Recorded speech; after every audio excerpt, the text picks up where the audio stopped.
ઓરવાડમાં ફિલ્મી ઢબે પીછો કરી પોલીસે વિદેશી દારૂ ભરેલી ઇકો કાર ઝડપી પાડી। કારમાં બનાવેલા ચોરખાનામાંથી ₹2.65 લાખનો દારૂ સંતાડીને લઈ જવાતો હતો। પોલીસને જોઈ બુટલેગરો કાર મૂકી ફરાર। પારડી તાલુકાના ઓરવાડ ગામે ફિલ્મી ઢબે પીછો કરી પોલીસે એક ઇકો કારમાંથી લાખો રૂપિયાનો વિદેશી દારૂ ઝડપી પાડવામાં સફળતા મેળવી છે। જોકે પોલીસને ચકમો આપી કારનો ચાલક અને ક્લીનર નાસી છૂટવામાં સફળ રહ્યા હતા।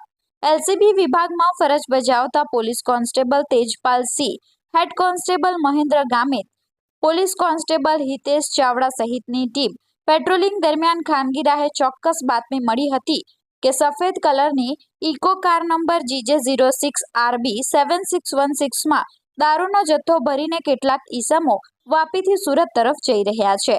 આ બાતમીના આધારે પોલીસની ટીમે ઉદવાડા નેશનલ હાઈવે નંબર 48 પર ઓવરબ્રિજ પાસે વોચ ગોઠવી હતી। બાતમીવાળી કાર આવતા પોલીસે તેને રોકવાનો ઈશારો કર્યો હતો, પરંતુ ચાલકે કાર ઊભી રાખવાને બદલે યુ-ટર્ન મારીને બગવાડા તરફ ભાગવાનો પ્રયાસ કર્યો હતો। પોલીસે ખાનગી વાહનોમાં આ કારનો પીછો કર્યો હતો। બુટલેગરોએ પકડાવાના ડરથી કારને ઓરવાડ ગામના સ્કૂલ ફળિયામાં હંકારી મૂકી હતી। રસ્તો પૂરો થઈ જતા બંને આરોપીઓ ચાલુ કારે ઉતરીને મકાનોની આડમાં ભાગી છૂટ્યા હતા। પોલીસે જ્યારે કારની તપાસ કરી તો અંદર, વચ્ચેની અને પાછળની સીટમાં વિશેષ રીતે બનાવેલા ગુપ્ત ચોરખાના મળી આવ્યા હતા, જેમાંથી દારૂની કુલ બોટલ નંગ 336, જેની કિંમત ₹2,65,800 મળી આવ્યો હતો।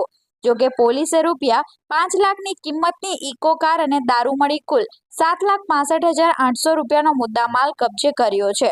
હાલમાં બંને વોન્ટેડ આરોપીઓ વિરુદ્ધ પ્રોહિબિશન એક્ટ હેઠળ ગુનો નોંધી વધુ તપાસ હાથ ધરવામાં આવી છે।